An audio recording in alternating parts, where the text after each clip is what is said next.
Ah, Dad, we miss you so much these many years later. And I have some tough news. I know you can look down and see what the pandemic is doing. Death and misery all over. You wouldn't know your adopted city, San Francisco. It's all shut down. The pubs are closed. The cable cars not climbing their hills. And now, well, I have news of your old home. The Jeremiah O'Brien. It was a Saturday morning when the city was still sleeping. The fire began. Old Pier 45 went up like a bomb hit it. Folks from all over could see the flames. This thing's really taken off.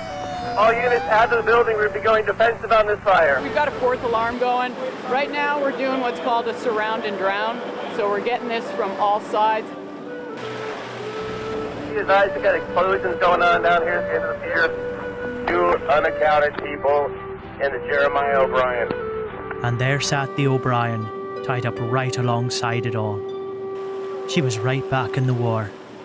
Unable to move, no chance to fire her engines and cast her lines. No chance for her escape.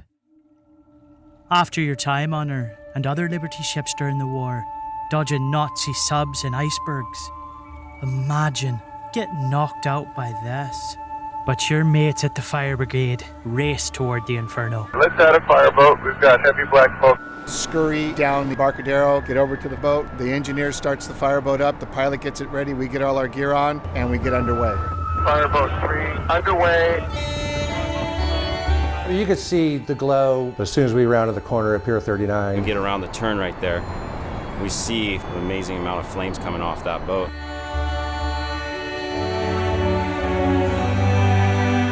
Like a war movie. Flames were just rolling up above it. How does all kind of just went, oh, this one's gonna be a big one. We just kind of took a deep breath and looked at each other and knew what our job was going to be. Fireboat 3 was detailed and tasked with saving Jeremiah O'Brien. We'll come back. Got heavy fire on the back of the pier. The USS Jeremiah is in danger. To me, it looked like Jeremiah was on fire. Flame lengths lapping over the Jeremiah O'Brien, going over the mast. Our job was just to make sure that Brian wasn't going to burn. Operations Chief Vic Worst was on scene and took command of the division dedicated to protecting the Jeremiah O'Brien. Fireboat 3 is going to be operating from the sea to the stern of the O'Brien. Chief Wersch directed us to go to the stern of the ship.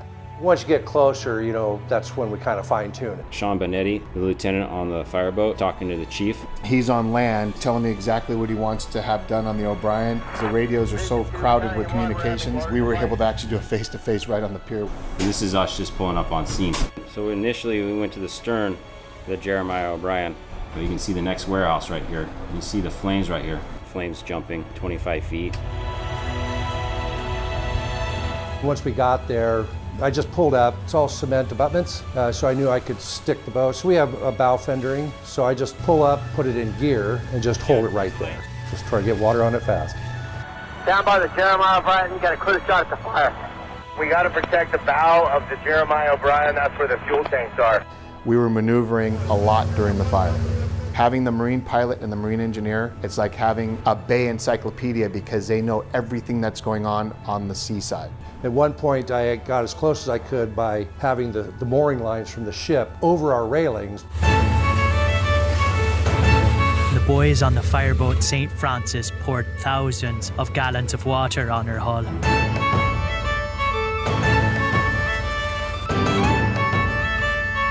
Flames lapping over the ship the whole time. You would have been so proud of them, Dad. These men and women trying to save her like she was a member of their own family.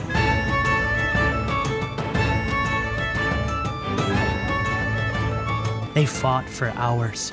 They couldn't save the pier structure, but they knew they had to save the ship. They used their fireboats and just poured water on the ship and between the ship and the pier. It's just a miracle our mooring line didn't even melt away, which I don't even understand how that could happen considering the intensity of the fire. We went from stern to bow and just kept rotating, keeping the heat and the fire off of it. Applied water to the pier, and then we also applied water between the O'Brien and the pier to keep the heat off of the ship. Cool off that section of the boat. Open up our water. It's 3,000 gallons a minute per monitor. 4 million gallons of water in 14 hours. That's a lot of water. The sheets of it just coming off. We were dumping so much water, just like a little waterfall.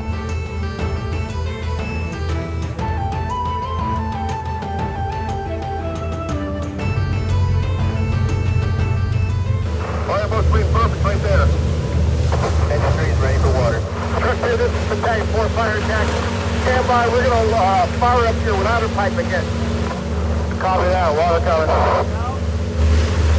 We have to pinpoint our direction because if there's somebody on an aerial ladder or somewhere else, we can actually cause a lot of damage. I'll be driving the boat, the engineer's next to me. So he controls all the pumps, the pressures, the monitors. So we're coming in, we had time to think about this. When we came to the stern of the Jeremiah O'Brien, heavy fire in the back, and we started putting water on the back of that. You could see the fire back off of it. The St. Francis was able to come in and put a bunch of water on the building right here. We took all the flames out, and we put a bunch of water on the bow of the Jeremiah O'Brien as well, so she wouldn't catch fire.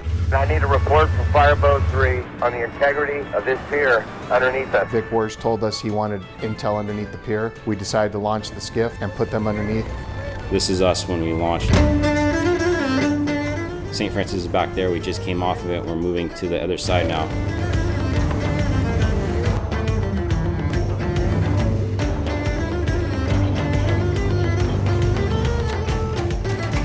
A great operator, Jonathan Trupa. He sits in a little wheelhouse right here. He's able to drive it around. I was sitting on the beam right here. We had fire equipment on board and we had wetsuits. That was a bad dash when we did get off the boat. We were throwing bottles on our SCBA, so those are our masks that we breathe when we get into heavy smoke and heavy fire. They were doing 15-minute progress reports about the underside of the pier. We're giving updates constantly. Underneath it was normal and on top it was like hell. Amazing to see that fire and how it stayed on top of that pier. The ceilings, if they're not sprinklered, they're just heavy timber. You get inside and you can fight the fire quickly and extinguish it, you're in good luck. If not, it's going to run the length of the roof, there's no way you can put it out. They shot under the pier and in the little gap between the O'Brien and the pier. Snuck in there, took our flashlights, really concerned about pier impingement onto the supports. They helped direct the streams of water from the St. Francis. We have a different sense because we come from the sea as opposed to the crews on the land. We got put in positions to save the O'Brien. The heroism of the crew members going onto a skiff boat and observing areas that the fireboat needed to address. That allowed us to have eyes on the water, under the pier, around the vessel to really direct Fireboat 3 to extinguish the fires or hold back the flames from getting to the Jeremiah O'Brien. It's a morning they'll never forget. The Deputy Chief of Operations, who knew right away to protect that boat, he made the call, and the fireboat pilot and members on that fireboat did an outstanding job. Cannot say enough about what the fireboat did that night. It saved the Jeremiah O'Brien. I'm here with San Francisco Fireboat number 3, the vessel that saved the Jeremiah O'Brien. Sure, you would have bought them many pints that night to thank them for their toils. But the pubs remained closed, and you couldn't have wrapped your big arms around each and every one of them as you would have wanted to do. And the pandemic has even silenced the fiddles for now. The bagpipes that took her out to sea, well, they too are quiet. But as I watched the flames, I couldn't help but think about your last cruise aboard her. Just you and me, that sunny, warm autumn day during Fleet Week.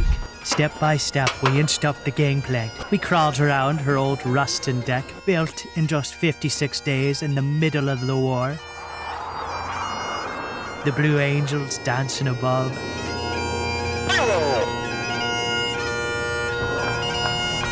And the city and her magic shoreline slipping past.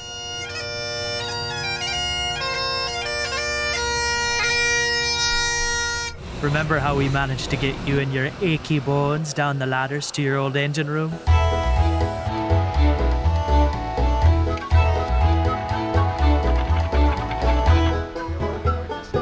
Oh, the steam was flying.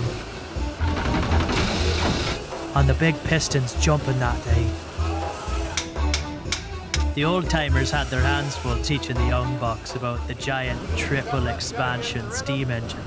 I had a mentor who just passed away last year. He was on these during the war. It's in the LP cylinder, and it sounds to me like it's working water out of the cylinder. You hear that popping sound? Yep. That's water. It's all steam. All the firing machinery, the fuel oil pumps, the transfer pumps, the air pumps, were done by steam. A design really from the 1870s. We walked along the shaft that connects to the propeller, and you told me how it was spinning half out of water because the O'Brien didn't have its heavy load of cargo you would have carried in the war. Or we watched them oil those big pistons by hand as they flew by. Every 30 minutes, this engine takes a lot of oil. Folks that come here and get an opportunity to work with these the old timers. You were so proud that the young ones were catching on, that the old ways were being saved. You were their age when they sent you to war. I remember you telling me how the O'Brien made 4 trips across the Atlantic, how it was part of the D-Day landing. But after the war, they just parked her out in the bay. Didn't receive any maintenance, didn't get any care. It was essentially just docked there, waiting for its turn to be scrapped.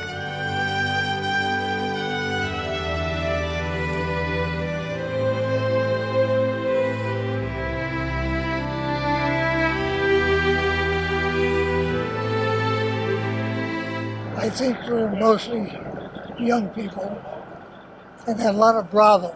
Not going to say, gosh, you know. I was in Normandy. Most of us just young fellas, you know, probably scared to death, not knowing where or what we're going, what's going to happen. You told me about Admiral Tom Patterson, who ran the mothball fleet, how he found her in perfect condition, untouched. The maps and charts from D-Day still tucked away down below. He came into this room, and here on this desk, the charts of the Normandy coast, where the Jeremiah O'Brien had landed during D-Day in 1944. Amazed to see a ship that was so spotless and so clean as the Jeremiah O'Brien was. So we got the Navy to set her aside, to be turned into a museum. He had a lot of good connections, and he was very much a politician. You know, sometimes you just need somebody to stand up and maybe say the right thing, and he was the one to do that. Hundreds of volunteers, some your mates from the merchant marines who sailed these ships during the war, rolled up their sleeves to get her rebuilt and running again. You toiled for years.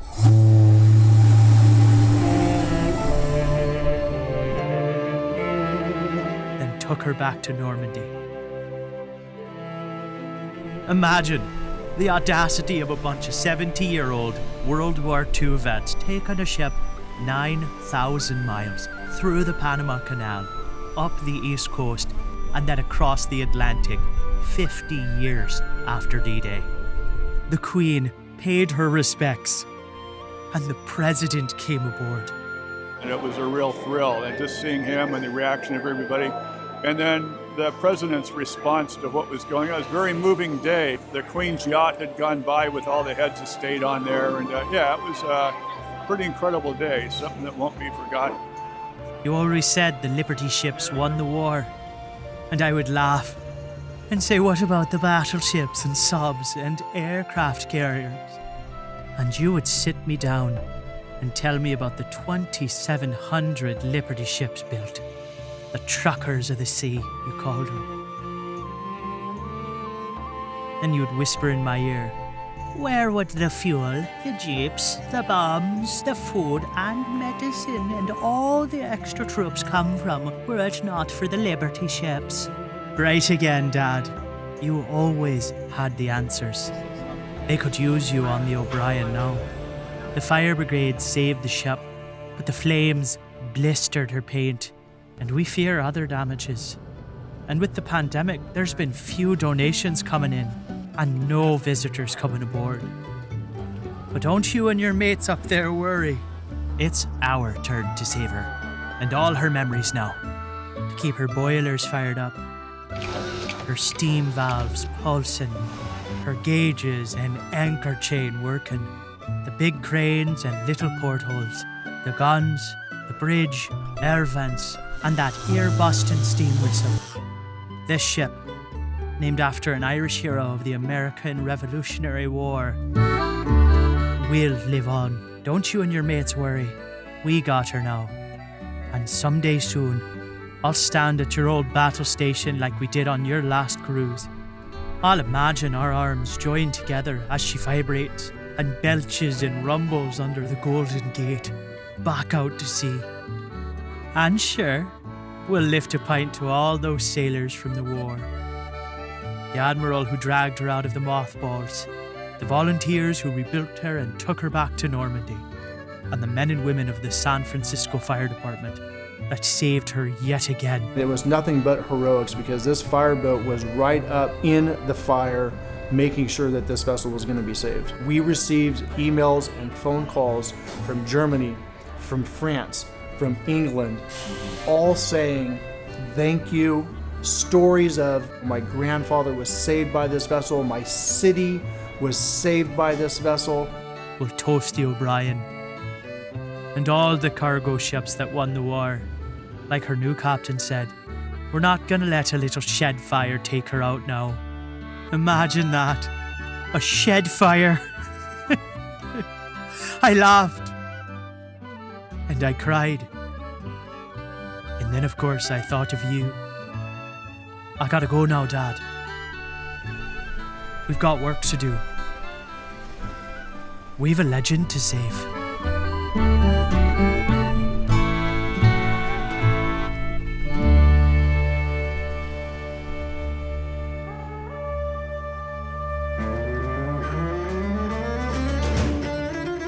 Got heavy fire on the back of the pier. The USS Jeremiah is in danger.